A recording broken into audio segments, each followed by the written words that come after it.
ಒಳಗಿರುವ ಜಾಣ್ಮೆ ಹೊರಗೆ ಕಾಣಲಾರದು. ಈತನಿಗೆ ಮೀಸೆಗಳು ಚಿಗುರಿದ್ದವು. ಬಣ್ಣ ಕೆಂಪಾಗಿತ್ತು.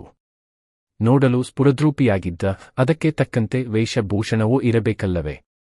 ಆದರೆ ಇವನಿಗೆ ಕಾಲೇಜಿನ ಇತರೆ ಹುಡುಗರಿಗಿದ್ದಂತೆ ಬಟ್ಟೆಗಳಿರಲಿಲ್ಲ. ಪುಣ್ಯವಂತನಿಗೆ ಕೀಳರಿ ಮೆ ಪ್ರಾರಂಭವಾಯಿತು. ಒಂದು ದಿನ ಭೌತಶಾಸ್ತ್ರದ ಪ್ರಯೋಗಾಲಯದಲ್ಲಿ ಒಂದು ಘಟನೆ ನಡೆಯಿತು. ನೀರಿನ ಸಾಂದ್ರತೆಯನ್ನು ಕಂಡುಹಿಡಿಯುವ ಪ್ರಯೋಗದಲ್ಲಿ ಈತನೊಬ್ಬನೇ ಸರಿಯಾದ ರೀಡಿಂಗ್ ತೆಗೆದಿದ್ದ. ಈತನ ಶ್ರದ್ಧೆಯನ್ನು ಗಮನಿಸಿದ ಪ್ರೊಫೆಸರ್ ಎಲ್ಲಾ ಹುಡುಗರನ್ನು ಕರೆದು, ಪುಣ್ಯವಂತ ರೀಡಿಂಗ್ ತೆಗೆಯುವುದನ್ನು ಗಮನಿಸಿ, ಒಬ್ಬರಿಗೂ ಸರಿಯಾಗಿ ರೀಡಿಂಗ್ ತೆಗೆದುಕೊಳ್ಳಲು ಬರುವುದಿಲ್ಲ ಎಂದು ಬೈಯುತ್ತಾ ಪುಣ್ಯವಂತನಿಗೆ ಮತ್ತೊಮ್ಮೆ ರೀಡಿಂಗ್ ತೆಗೆದು ತೋರಿಸುವಂತೆ ಹೇಳಿದರು. ಪುಣ್ಯವಂತ ರೀಡಿಂಗ್ ತೆಗೆಯಲಾರಂಭಿಸಿದ. ಅವಮಾನಗೊಂಡಿದ್ದ ಹುಡುಗರಲ್ಲಿ ಒಬ್ಬಾತ ಅವನು ಹಾಕ್ಕೊಂಡಿರೋ ಶರ್ಟ್ ನೋಡೋ ಎಂದು ಈತನ ಅಸಂಬದ್ಧ ಬಟ್ಟೆಗಳ ಬಗ್ಗೆ ಪಿಸುಗುಟ್ಟಿದ. ಎಲ್ಲಾ ಹುಡುಗಿಯರು ಗೊಳ್ಳನೆ ನಕ್ಕರು. ಪುಣ್ಯವಂತನ ಮನಸ್ಸು ನೋವಿನ ಮುದ್ದೆಯಾಗಿ ಅವನಿಗೆ ಅಲ್ಲಿ ನಿಂತುಕೊಳ್ಳುವುದೇ ಅವಮಾನ ಎನಿಸತೊಡಗಿತು. ಇದರಿಂದ ಅವನಿಗೆ ಸರಿಯಾಗಿ ರೀಡಿಂಗ್ ತೆಗೆದು ತೋರಿಸಲು ಸಾಧ್ಯವಾಗಲಿಲ್ಲ. ಪ್ರೊಫೆಸರ್ ಇಟ್ಟ ನಂಬಿಕೆಯೂ ಹೊರಟು ಹೋಯಿತು. ತರಗತಿಯಿಂದ ಹೊರಬಂದ ಪುಣ್ಯವಂತನಿಗೆ ಅವಮಾನ ನೆನಪಿಸಿಕೊಂಡು ಅಳು ಬಂತು. ಅವರೆಲ್ಲ ಅವರ ಅಪ್ಪಂದಿರು ಕೊಡಿಸಿದ ಬಟ್ಟೆ ಹಾಕಿಕೊಂಡಿದ್ದಾರೆ. ನಾನು ಸ್ವಂತ ದುಡಿದು ಬಟ್ಟೆ ಹಾಕ್ಕೊಳ್ತೀನಿ ಎಂದು ತನಗೆ ತಾನೇ ಹೇಳಿಕೊಂಡ. ನಂತರ ಕಾಲೇಜಿಗೆ ಹೋಗುವುದೇ ಕಡಿಮೆಯಾಯಿತು. ಎಲ್ಲರೂ ಹಣಕ್ಕೆ ಬಟ್ಟೆಗೆ ಬೆಲೆ ಕೊಡುತ್ತಾರಲ್ಲವೇ? ನಾನೂ ಹಣ ಮಾಡಬೇಕು ಎಂದು ಹೊರಟ. ಆದರೂ ಮನಸ್ಸಿನ ಯಾವುದೋ ಮೂಲೆಯೊಳಗೆ ನಾನು ಚೆನ್ನಾಗಿ ಓದಬೇಕು ಎಂಬ ಆಕಾಂಕ್ಷೆ ಇದ್ದೇ ಇತ್ತು. ಅದು ಪರೀಕ್ಷೆ ಬಂದಾಗ ಕೇವಲ ಪರೀಕ್ಷೆ ಬರೆಯುವುದಕ್ಕೆ ಮಾತ್ರ ಸೀಮಿತವಾಯಿತು. ಬೇರೆಯವರನ್ನು ಅವಮಾನಿಸುವ ಮುನ್ನ ನಮ್ಮ ಯೋಗ್ಯತೆಯ ಬಗ್ಗೆಯೂ ತಿಳಿದಿರಬೇಕು. ಮೀಸೆ ಬಂದಿದ್ದೇ ಸಾಧನೆ. ಪುಣ್ಯವಂತನ ಅಂಗಡಿಯಿಂದ ಸ್ವಲ್ಪ ಲಾಭ ಬರಲಾರಂಭಿಸಿತು. ಮೊದಲು ಒಳ್ಳೆಯ ಬಟ್ಟೆಗಳನ್ನು ಖರೀದಿಸಿದ ನಂತರ ತನ್ನ ಹವಾಯಿ ಚಪ್ಪಲಿಗಳಿಂದ ಬೂಟಿಗೆ ಪ್ರಮೋಟ್ ಆದ. ಆದರೆ ಮನೆಯಿಂದ ಹೊರಗೆ ಬಂದರೆ ಈತ ಸದಾ ಮೌನಿ. ಯಾರ ಜೊತೆಗೂ ಹೆಚ್ಚು ಬೆರೆಯುತ್ತಿರಲಿಲ್ಲ. ಈತನ ವಯಸ್ಸಿನ ಹುಡುಗರು ಕಾಲೇಜ್ ಮುಗಿದ ತಕ್ಷಣ ಊರಿನ ತುಂಬಾ ಇರುವ ಹುಡುಗಿಯರ ಮನೆ ಮುಂದೆ ಗಸ್ತು ತಿರುಗುವ ಹಗಲು ಗೂರ್ಖಾಗಳ ಕೆಲಸ ಮಾಡುತ್ತಿದ್ದರೆ, ಪುಣ್ಯವಂತ ತನ್ನ ಮನೆ ಬಿಟ್ಟರೆ ಅಂಗಡಿಯಿಂದ ಹೊರಟರೆ ಕಾಲೇಜು ಎಂಬಂತೆ ಇದ್ದುದರಿಂದ ಊರಿನ ಹಿರಿಯರ ಕಣ್ಣಲ್ಲಿ ನಮಗೂ ಇಂತಹ ಒಬ್ಬನೇ ಮಗನಿದ್ದರೆ ಸಾಕು ಎಂಬಂತಾಯಿತು. ಆದರೆ ಈತನ ಬೂಟು ಬಟ್ಟೆಗಳು ಬದಲಾಗುತ್ತಿದ್ದಂತೆ ಈತನ ಮನಸ್ಥಿತಿಯೂ ಬದಲಾಯಿತು. ಕಾಲೇಜಿನಲ್ಲಿ ಕೆಲವು ಹುಡುಗರು ಈತನ ಪರಮಾಪ್ತ ಗೆಳೆಯರಾದರು. ಈತ ಗಣಿತದಲ್ಲಿ ತುಂಬಾ ಜಾಣನಾಗಿದ್ದರಿಂದ ಕೆಲವು ಜಾಣರು, ಬಟ್ಟೆ ಬದಲಾಗಿದ್ದರಿಂದ ಕೆಲವು ಪೋಲಿ ಹುಡುಗರು. ಹೀಗೆ ಗೆಳೆಯರ ಹಿಂಡು ಅಭಿವೃದ್ಧಿಯಾಯಿತು. ಎಲ್ಲಾ ಹುಡುಗರಲ್ಲಿಯೂ ಇದ್ದ ಸಹಜ ಆಸೆಗಳು ಈತನಲ್ಲಿದ್ದರೂ ತೋರಿಸಿಕೊಳ್ಳದೆ ಮೌನವಾಗಿದ್ದ. ಕನ್ನಡಿ ಇವನ ಸೌಂದರ್ಯವನ್ನು ಎತ್ತಿ ತೋರಿಸುತ್ತಿತ್ತು.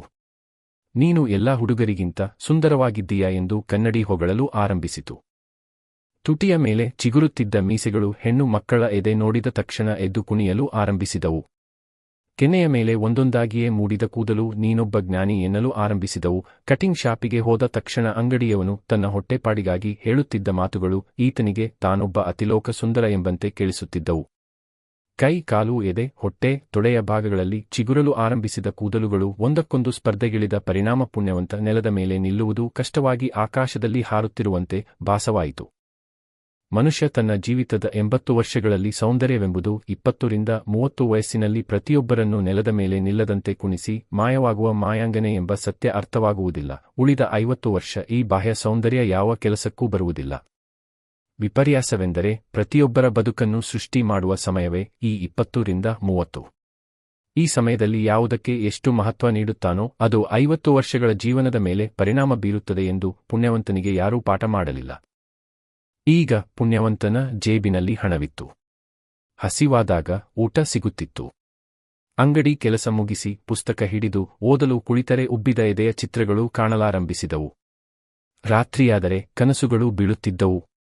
ಒಟ್ಟಿನಲ್ಲಿ ಪುಣ್ಯವಂತನಿಗೆ ಕಷ್ಟಗಳು ಕಾಣಿಸುತ್ತಿರಲಿಲ್ಲ.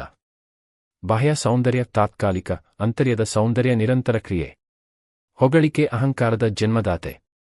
ತನ್ನ ವ್ಯವಹಾರದಲ್ಲಿ ಸ್ವಲ್ಪ ಹಣ ಗಳಿಸಿದ ಪುಣ್ಯವಂತ ಕಾಲೇಜಿಗೆ ಹೋದಾಗ ಅಕ್ಕನ ಗಂಡ ಅಂಗಡಿ ನೋಡಿಕೊಳ್ಳುತ್ತಿದ್ದ. ವ್ಯವಹಾರದಲ್ಲಿ ಮಾವನ ಜೊತೆ ಒಂದು ಚಿಕ್ಕ ಮನಸ್ತಾಪವಾಯಿತು. ಆ ಅಂಗಡಿಯನ್ನು ಮಾವನಿಗೆ ಬಿಟ್ಟು ಈತ ಪಟ್ಟಣದಲ್ಲಿ ತನ್ನ ವ್ಯವಹಾರ ಆರಂಭಿಸಿದ. ಅಷ್ಟರೊಳಗೆ ಆತನ ಪದವಿಯೂ ಮುಗಿಯುವ ಹಂತಕ್ಕೆ ಬಂದಿತ್ತು. ಮೊದಲೇ ಪುಣ್ಯವಂತ ಬಹಳ ಬುದ್ಧಿವಂತ. ವ್ಯವಹಾರದಲ್ಲಿ ಬಹುಬೇಗ ಬೆಳೆಯಲಾರಂಭಿಸಿದ. ಕೇವಲ 3 ತಿಂಗಳಲ್ಲಿ ಬೈಕು ಖರೀದಿಸಿದ. ನಡುವೆ ಅಂತಿಮ ವರ್ಷದ BSc ಪರೀಕ್ಷೆ ಬರೆದರೂ ಮುಂದೆ ಓದಬೇಕೆನ್ನುವುದು ಆತನ ಗುರಿಯಾಗಿರಲಿಲ್ಲ. ತನ್ನ ವ್ಯವಹಾರ ಆಗಲೇ ಒಂದು ರೂಪ ಪಡೆದುಕೊಂಡಿದ್ದರಿಂದ ಆತನ ಗಮನ ವ್ಯವಹಾರದ ಕಡೆಗಿತ್ತು. ಪುಣ್ಯವಂತ ಈಗ ಪಟ್ಟಣದಲ್ಲಿಯೇ ಒಂದು ಬಾಡಿಗೆ ಮನೆ ಮಾಡಿದನು. ಈತನನ್ನು ಮಾತನಾಡಿಸಲು ಯಾರೇ ಬಂದರೂ ಧಾರಾಳವಾಗಿ ಖರ್ಚು ಮಾಡುತ್ತಿದ್ದ. ಒಂದು ದಿನ ಒಬ್ಬ ವ್ಯಕ್ತಿ ಈತನನ್ನೇ ಉದ್ದೇಶಿಸಿ ಮಾತನಾಡುತ್ತಿದ್ದು ನೇರವಾಗಿ ಈತನ ಕಿವಿಗೆ ಬಿತ್ತು. ಅಯ್ಯೋ, ಅವನು ಕಷ್ಟಪಟ್ಟು ದುಡಿದಿದ್ದರೆ ಹೀಗೆ ಖರ್ಚು ಮಾಡಲು ಸಾಧ್ಯವಿತ್ತೆ? ಪುಕ್ಕಟೆಯಾಗಿ ಹಣ ಬರುತ್ತೆ, ಅದಕ್ಕೆ ಖರ್ಚು ಮಾಡುತ್ತಾನೆ. ಅಂದಿನಿಂದ ಪರೋಪಕಾರ ಮನೋಭಾವ ಕಡಿಮೆಯಾಗದಿದ್ದರೂ ಬಂದವರಿಗೆಲ್ಲ ಒತ್ತಾಯ ಮಾಡುವುದನ್ನು ನಿಲ್ಲಿಸಿದ.